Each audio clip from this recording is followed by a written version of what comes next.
Hello guys, welcome back to Indian trading club. आज हम लोग डिस्कस कर लेते हैं एमक्योर आईपीओ के बारे में। देखिए, एमक्योर आईपीओ लिस्ट होने वाला है और इसकी कहीं ना कहीं आपको हाइप देखने के लिए मिलेगी मार्केट में। एमक्योर कहीं ना कहीं एक यहाँ पे फार्मास्यूटिकल कंपनी के रूप में एस्टैब्लिश है। अगर एमक्योर फार्मास्यूटिकल्स की बात की जाए तो Emcure pharmaceutical company 13th largest pharma company है इंडिया में, अगर डोमेस्टिक सेल्स फॉर एमएटी सितंबर 2023 डेटा के हिसाब से देखा जाए। इसके अलावा अगर हम लोग ये देखें कि ओवरऑल कितने कंट्रीज में इस कंपनी की प्रेजेंस है, तो वो देखने के लिए मिलता है अराउंड 70 कंट्रीज। एंड जो चीज इंपॉर्टेंट है वो ये है कि कंपनी का फोकस एरिया कहाँ पर है। तो कंपनी का जो फोकस एरिया है थेराप्यूटिक एरियाज में, फॉर एग्जांपल बायोलॉजिक्स हो गया या फिर एमआरएनए वैक्सीन हो गया। तो इस तरीके से आप लोग देख सकते हैं मार्केट में कंपनी ने अपनी एक अच्छी खासी प्रेजेंस बना रखी है। अब देखिए, अगर फार्मास्यूटिकल कंपनीज की बात की जाए तो रिसर्च एंड डेवलपमेंट बहुत ही इंपॉर्टेंट हो जाता है। तो कंपनी के पास 5 डेडिकेटेड फॉर्मुलेशंस के लिए और एपीआई जनरेट करने के लिए बायोटेक्नोलॉजी रिसर्च सेंटर्स हैं। तो आप लोग देख सकते हैं कंपनी का रिसर्च एंड डेवलपमेंट भी ठीक ठाक आपको देखने के लिए मिल जाता है। अब इसके बाद अगर बात की जाए कंपनी में ओवरऑल और क्या क्या चीज़ें आपके पास आ जाती हैं, तो वो आप लोग देख सकते हैं कि कंपनी ने जब कोविड-19 का टाइम था तब डेडिकेटेड सपोर्ट भी प्रोवाइड किया था। तो कंपनी आप लोग देख सकते हैं कि ओवरऑल जो सोशल अरीना में प्रेजेंस है, बिजनेस अरीना में प्रेजेंस है, वो थोड़ी सी पॉजिटिव ही रखती है। अब इस कंपनी के बाकी जो भी डिटेल्स हैं वो आपको इस वीडियो में देखने के लिए मिल जाएंगी कि कंपनी का जो आईपीओ आ रहा है वो किस डेट पे आ रहा है, और बाकी जो भी चीज़ें हैं कि कितने आपको इन्वेस्टमेंट करना पड़ेगा इस आईपीओ में, वो सारी चीज़ें डेफिनेटली आपको इस वीडियो के एंड तक देखने के लिए मिल जाती हैं। तो आप बने रहिए इस वीडियो में। एंड आपको ये भी समझ लेना है कि आपका जो भी इन्वेस्टमेंट रहने वाला है वो उसी पॉइंट ऑफ व्यू से रहने वाला है। एंड आप लोगों को तो पता ही है, नमिता थापर के शार्क टैंक में आपको देखने के लिए मिल जाते हैं। उनकी कंपनी है ये, उनकी फैमिली कंपनी है ये, कहीं ना कहीं उनके फादर ने प्रमोट किया था, अब वो उसे हैंडल कर रहे हैं। तो आप ये देखते हुए चल रहे हैं कि एक शार्क टैंक के शार्क का पहला यहाँ पे आईपीओ देखने के लिए मिल रहा है since the launch of shark tank. तो ओवरऑल हाइप तो बना हुआ है मार्केट में, बट डेफिनेटली क्या कंपनी के फाइनेंशियल्स हैं, क्या हमें इसमें इन्वेस्ट करना चाहिए, नहीं करना चाहिए, क्या लिस्टिंग इसके लिए इन्वेस्ट करना चाहिए, जानेंगे इस वीडियो में, एंड तक बने रहिएगा। तो देखिए, पहले बात कर लेते हैं आईपीओ की डेट्स के बारे में। आईपीओ ओपन हो रहा है 3 जुलाई को, इसके बाद आपको क्लोजिंग डेट देखने के लिए मिलती है 5 जुलाई की। अगर बात की जाए अलॉटमेंट की, तो अलॉटमेंट फाइनली आपको देखने के लिए मिलता है 10 जुलाई को। तो ये 3 डेट्स बहुत इंपॉर्टेंट है। अगर आपको इस आईपीओ में इन्वेस्ट करना है तो आपको इन तीनों डेट्स को ध्यान में रखना चाहिए। अब बात कर लेते हैं कंपनी किस वैल्यूएशन पे आईपीओ लेके आ रही है। तो अगर बात की जाए फेस वैल्यू की, तो यहां पर आपको 10 देखने के लिए मिलता है एक शेयर का। अगर प्राइस बैंड की बात की जाए आईपीओ की, तो 960 से लेके 1008 के बीच में आपको एक शेयर मिलता हुआ दिखेगा।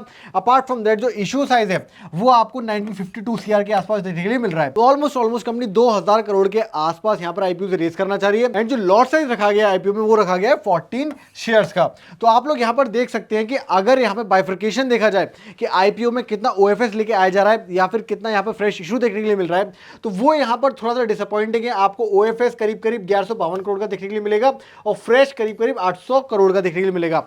दैट मींस अगर कंपनी 2000 करोड़ मार्केट से उठाती है तो यहां पर 800 करोड़ के आसपास कंपनी के पास जाने वाले हैं एंड 1152 करोड़ के आसपास प्रमोटर के पास जाने वाले हैं। तो जनरली आईपीओ में ये देखा गया है कि ओएफएस की जो परसेंटेज है वो थोड़ी सी कम रहनी चाहिए और फ्रेश इशू की परसेंटेज थोड़ी सी ज्यादा रहनी चाहिए। कहने का मतलब रिटेलर्स को थोड़ा सा ज्यादा मिलना चाहिए या फिर मार्केट को थोड़ा ज्यादा मिलना चाहिए in comparison with the retailers. But nevertheless बाकी फाइनेंशियल्स को भी हम ऑब्जर्व कर लेते हैं, उसके बाद ही डिसाइड करेंगे whether this thing is that important और नॉट। अब बात कर लेते हैं कि आईपीओ में किस तरीके से क्यूआईबीज वगैरह को यहां पे अलॉटमेंट मिलने वाली है। अगर क्यूआईबीज का देखा जाए तो 50% मैक्स वो लोग यहां पे ले सकते हैं इस आईपीओ में, जो भी इक्विटी देखने के लिए मिल रही है। एंड अगर रिटेलर्स की बात की जाए तो एज यूजुअल 35% से ज्यादा उन्हें नहीं अलॉट किया जाएगा।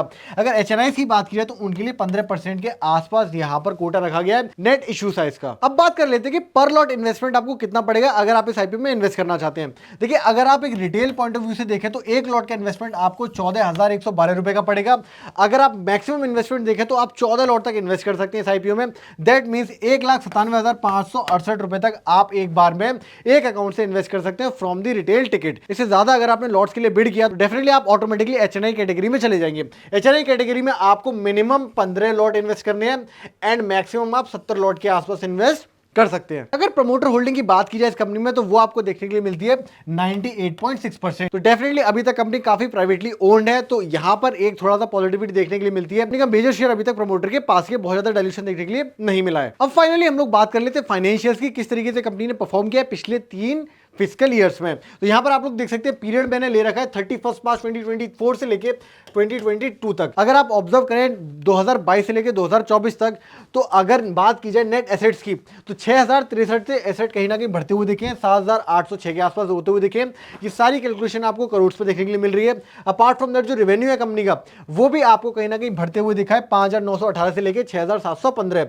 एंड अगर प्रॉफिट आफ्टर टैक्स की बात की जाए, कहने का मतलब ओवरऑल सारी कॉस्ट कटिंग करने के बाद में जो नेट प्रॉफिट कंपनी का बना है वो थोड़ा सा कमाते हुए दिखा है 2024 में, वो 527 करोड़ के आसपास बनता हुआ दिखा है। 702 करोड़ जो सबसे ज्यादा आपको देखने के लिए मिला था वो 2022 में देखने के लिए मिला था। अब अगर बात की जाए नेट वर्थ कंपनी की तो वो आपको देखने के लिए मिलती है 2952 CR, वो थोड़ी सी बढ़ती हुई दिख रही है आपको 1987 करोड़ से 2022 से अगर आप कंपेयर करेंगे।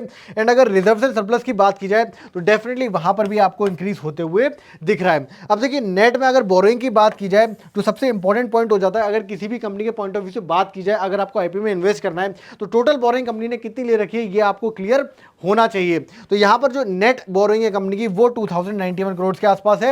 एंड वो कहीं ना कहीं आपको कांस्टेंट होती हुई दिख रही है तीनों ही फिजिकल ईयर्स में। तो क्योंकि प्रॉफिट यहां पे कंपनी का कम हुआ है, नेट बोरोइंग यहां पर कंपनी की ऑलमोस्ट स्टेबल है, तो डेफिनेटली ये बहुत बड़ा प्लस साइन तो नहीं है बट उतना बड़ा नेगेटिव साइन भी नहीं है। तो चलिए रेशियोज की भी बात कर लेते हैं फटाफट से, किस तरीके से फाइनेंशियल रेशियोज देखने के लिए मिल रहे हैं। अगर रिटर्न ऑन इक्विटी की बात की जाए तो वो आपको 16.90% देखने के लिए मिल जाता है। कैपिटल एम्प्लॉयड पे आपको देखने के लिए मिल जाता है 19.37। डेट टू इक्विटी जैसा कि हमने बात कर ही लिया, यहाँ पर 0.67 के आसपास है। एंड अगर बाकी रेशियोज की भी बात की जाए जैसे कि रिटर्न ऑन नेटवर्थ तो आपको देखने के लिए मिलता है 16.87% and price to book value आपको देखने के लिए मिल जाता है 6.18। तो फाइनेंशियल रेशियोज ओवरऑल कंपनी के ठीक ठाक हैं, बहुत ज्यादा अच्छे भी नहीं है, बहुत ज्यादा खराब भी देखने के लिए नहीं मिल रहे हैं। तो थोड़ा बहुत स्पेस तो यहाँ पर डेफिनेटली कंपनी ने छोड़ा हुआ है। अगर रिटेल इन्वेस्टर्स के पॉइंट ऑफ व्यू से बात की जाए तो आप फाइनली डिस्कशन कर ही लेते हैं कि whether you should invest for the listing gains और you should hold it for the long term. तो अगर आपको लिस्टिंग गेन्स के लिए कंपनी में इन्वेस्ट करना है तो यहां पर हम एक्सपेक्ट कर सकते हैं 20 से 30% के आसपास की लिस्टिंग।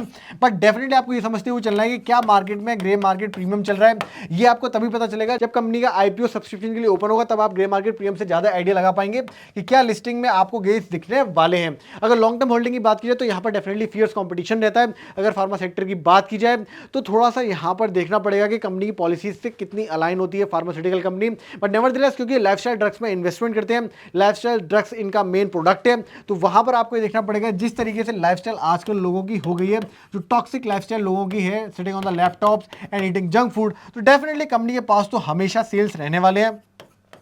तो उस पॉइंट से आप लोग अगर देखना चाहें तो लिस्टिंग गेन्स के लिए इन्वेस्टमेंट कर सकते हैं। बट आपको जो भी डिसीजन होता है वो आपको अपने फाइनेंशियल रिस्क देखते हुए लेना है, फाइनेंशियल एडवाइजर से कंसल्ट करते हुए ही लेना है। तो दोस्तों आज की वीडियो में इतना ही रखते हैं। अगर आपके पास आईपीओ में इन्वेस्टमेंट करने के लिए कोई भी ब्रोकर नहीं है तो डेफिनेटली आप लोग चेकआउट कर सकते हैं, पिन कमेंट में आपको उसका लिंक मिल जाएगा। एंड इसके अलावा अगर आप चैनल पे नए हैं तो सब्सक्राइब कर लीजिए, लाइक करिए वीडियोस को अगर आपको पसंद आ रहे हैं। आज की वीडियो में इतना ही रखते हैं, तब तक के लिए जय हिंद जय भारत।